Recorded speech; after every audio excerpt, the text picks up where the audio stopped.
جو شخص ایک عورت پر حکومت نہیں چلا سکتا ہے اس کو لوگ پورے دیش کا ذمہ دار بنا دیتے ہیں. سمجھنے والی بات، غور کرنے والی بات ہے. انٹرویو بھی کیا دے رہے ہیں صاحب؟ عورت پہ حکومت نہیں چل سکتی. دیش پہ حکومت چلانا آسان ہے، عورت پہ نہیں چلا سکتی. شادی نہیں کی، خیر ان کی مرضی، نہیں کی وہ جانے. تو راشٹرپتی، اگر پتی کا معنی دولہا کرو گے تو کیا ترجمہ ہوگا؟ راشٹر مانی دیش، پتی مانی دولہا، پورے دیش کا دولہا نہیں، غلط ہے. پتی مانی محافظ، رکشک. راشٹر مانی دیش، راشٹرپتی کا ترجمہ دیش کا رکشک، دیش کا محافظ. چونکہ پورے دیش کی حفاظت کی ذمہ داری راشٹرپتی کے اوپر آ جاتی ہے، اس لیے اس کو کہا جاتا ہے راشٹرپتی، دیش کا محافظ. سینا پتی کیا ترجمہ کرو گے؟ فوج ہوتی ہے نا، فوج. فوج میں ایک شخص ہوتا ہے جو سردار ہوتا ہے سینا کا، اس کو کہا جاتا ہے سینا پتی. اب پتی مانی دولہا کرو گے تو کیا ترجمہ ہوگا؟ سینا پتی، سینا کا دولہا، سینا کا محافظ. پورے سینا کی حفاظت کی ذمہ داری اس کے اوپر ہوتی ہے، اس لیے اس کو سینا پتی کہا جاتا ہے. بہت سی چیزیں، کروڑ پتی، لکھ پتی، کیا ترجمہ کرو گے؟ کروڑ کا دولہا، لاکھ کا دولہا. پتی مانی دولہا نہیں ہوتا ہے، پتی کے معنی ہوتے ہیں محافظ. محمد رسول اللہ کے لیے کیا کہا گیا؟ جگت پتی. جگت مانی دنیا، پتی مانی محافظ، پوری دنیا کا محافظ، پوری دنیا کا رکشک. اور رکشا رحم سے کے بغیر نہیں ہوتی ہے. ہمارے اندر اگر رحم نہیں ہوگا اور معاف کرنے کا جذبہ نہیں ہوگا تو ہم رکشا نہیں کر سکتے. ہٹلر نے کیا کیا، صدام نے کیا کیا، ہم رکشا نہیں کر سکتے جب تک کہ رحم کا جذبہ نہ ہو. اس لیے اللہ تعالیٰ نے محمد رسول اللہ کو محافظ نہیں بلکہ رحمت کہا ہے، اور پوری دنیا کے لیے رحمت بنایا ہے، اور اس کے لیے عالم کا لفظ استعمال کیا ہے. وما ارسلناک الا رحمتا للعالمین. اے نبی، ہم نے آپ کو ساری کائنات کے لیے رحمت بنا کر بھیجا ہے، کیونکہ رحمت ہوگی تو حفاظت ہوگی. آپ کے اندر رحم و کرم ہے تو آپ حفاظت کر لیں گے. گھوڑا ملے گا براق، ہوا سے بھی تیز رفتار سے باتیں کرے گا. ظاہر بات ہے اس کو براق اسی لیے کہا جاتا ہے، برق مانی بجلی، بجلی سے بھی زیادہ تیز رفتار سے چلنے والا. براق کی طرف اشارہ ہے، معراج کی طرف اشارہ ہے، اسرا اور معراج کی طرف.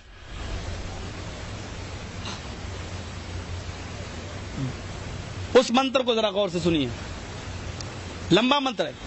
واچبو پرتی پریبڑا مایا مد وشارد تب دیو مہاراج مم دستو ماگیتا مرمو چشٹ سمنجیات تتا تت پشیبو نرپیتی شرطوا تتا درشٹا پرم بسم ماگیتا چتربھراترم دیو کرشیامی کرشیم بھونتو باندھوا دیوا سواشینا اترشدا شرم شرودھاری سدوشکا اچالا پیلنگ گچھے دین سر بھکچو متو ممہ. یہ منتر میں نے پڑھا تھا آپ کے سامنے، غور کیجئے اس منتر میں. راجا بھوج، یہ بھوشیہ پران کا منتر ہے، میں نے حوالہ دے دیا. پرتیست پڑھو، کھنڈ 3 ادھیائے 3 منتر نمبر 25 سے 30 تک. کیا کہا گیا؟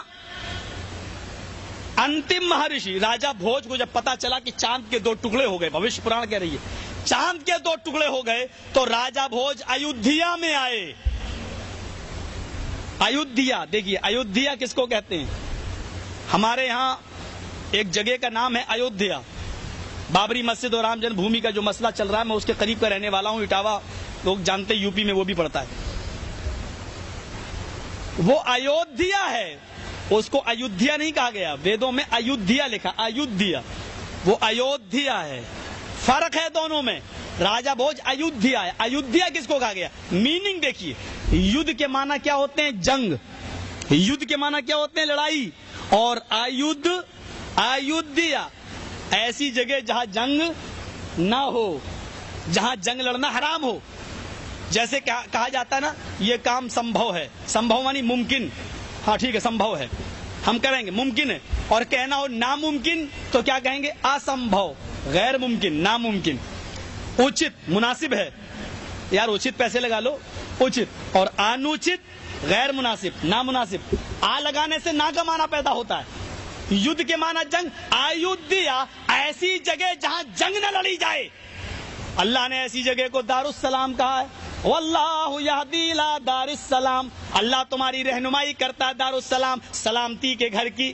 وہ مکہ ہے، مکہ جہاں جنگ لڑنا حرام ہے، جہاں قتال کرنا حرام ہے، جہاں روزانہ فائرنگ ہوتی ہو وہ امن نہیں ہے. جہاں روزانہ دنگے ہوتے ہوں وہ امن، وہ اس کو آپ ایودھیا نہیں کہہ سکتے ہیں، وہ یدھیا ہے، ایودھیا نہیں ہو سکتا. وہ جہاں روزانہ چوری ہو، ڈکیتی ہو، اس کو ایودھیا نہیں کہہ سکتے، یدھیا جنگ والی جگہ. اور یہاں کہا گیا ایودھیا، انتم رشی کہا ایودھیا، ایودھیا راجہ بھوج ایودھیا یعنی مکہ آیا. آنے کے بعد اس نے محمد صاحب سے ملاقات کی اور اس نے کہا کیا یہ چاند کے 2 ٹکڑے آپ نے کیے ہیں؟ آپ نے کہا میں نے انگلی کے اشارے سے 2 ٹکڑے کیے ہیں. تب اس نے جو الفاظ کہے وہ بھوشیہ پران کے اندر لکھے ہیں. نمستے گرجانات، دیکھیے الفاظ، نمستے گرجانات مروستھل نواسنے بہو مایا پروتنے.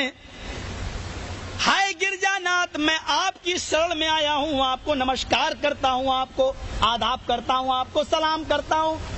راجہ بھوج کہہ رہا ہے میں آپ کو سلام کرتا ہوں، مجھے اپنی شرن میں آیا ہوا اپنا داس سمجھو، اپنا غلام سمجھ لو. بہو مایا پروتنے، بہت سی مایا میں پروت ہونے والے، یعنی بہت سی ایسی چیزیں جو عام لوگ نہ کر پائیں آپ کر رہے ہیں، آپ دکھا رہے ہیں، یعنی معجزے دکھلانے والے. یعنی چاند کے 2 ٹکڑے جو ہر آدمی کے بس کی بات نہیں ہے وہ آپ نے کیا. پتھر اٹھایا کنکری، ابو جہل نے پوچھا کہ بتاؤ میرے ہاتھ میں کیا ہے، اگر آپ بتا دو گے تو میں ایمان لے آؤں گا. آپ نے کہا چچا جان اس مٹھی کو اپنے کان میں لگاؤ، تمہارے مٹھی کی کنکریاں خود بتلا رہی ہیں کہ میں کون ہوں. اس نے ابو جہل نے، آپ کے چچا نے اس مٹھی کو اپنے کان میں لگایا، کنکریوں سے کلمہ نکل رہا تھا، اشہد ان لا الہ الا اللہ واشہد ان محمدن عبدہ ورسولہ. ایسی چیز کو سنسکرت میں کہتے ہیں بہو مایا پروتنے، بہت سی مایا میں پروت ہونے والے، بہت سی چیزوں کو دکھلانے والے جو اور لوگ نہ کر پائیں ان کو دکھلانے والے. میں آپ کی شرن میں آیا ہوا آپ کا غلام ہوں. آپ کی پہچان، آپ کے ماننے والوں کی پہچان یہ ہے. وہ لے کے آئے اور اپنے بھارت میں آنے کے بعد کہا محمد صاحب کے ماننے والے جب بھارت میں آئیں گے تو ان کے اندر یہ پہچان ہوگی، یہ پہچان جب تم اس کے اندر دیکھ لینا تو تم ایمان لے آنا، تم بھی اسی دھرم کو سویکار کر لینا. راجہ بھوج نے وہ پہچان کیا بتائی، شرم شروع دھاری سدوشکا. پہچان دیکھیے، میں نہیں کہتا ہوں، کسی پنڈت کے ترجمے میں دیکھ لو، میننگ میں دیکھ لو کیا لکھا ہے. ڈاکٹر وید پرکاش اپادھیائے نے اس کی میننگ یہی کی ہے جو میں آپ کو بتلا رہا ہوں. ایم سریواستو نے جو پی ایچ ڈی کیے ہندو وشو ودیالیہ بنارس سے، ان کی میننگ، ان کا ترجمہ میں آپ کے سامنے رکھ رہا ہوں. کیا ترجمہ ہے ان کا؟ کہتے ہیں شرم شرودھاری انتم مہارشی کے کل کی اوتار کے ماننے والے لمبی داڑھی رکھیں گے. یہاں سے ہمارے حنفی بھائیوں کا وہ مسئلہ بھی نکل گیا ایک مشت والا. وہ لمبی داڑھی رکھنے والے ہوں گے لیکن ان کی پہچان یہ ہوگی شرم شروع دھاری، داڑھی میں گانٹھ نہیں لگائیں گے. گانٹھ دیکھا کبھی آپ نے؟ انڈیا گئے ہوں گے دیکھا ہوگا آپ نے، ایسے کر لیتے ہیں. بابا رام دیو کو دیکھ لو، سکھوں کو دیکھ لو، ایسے گانٹھ لگا لیتے ہیں اور اس کو سکھا لیتے ہیں، ایسا لگتا ہے جیسے ناریل کا گچھا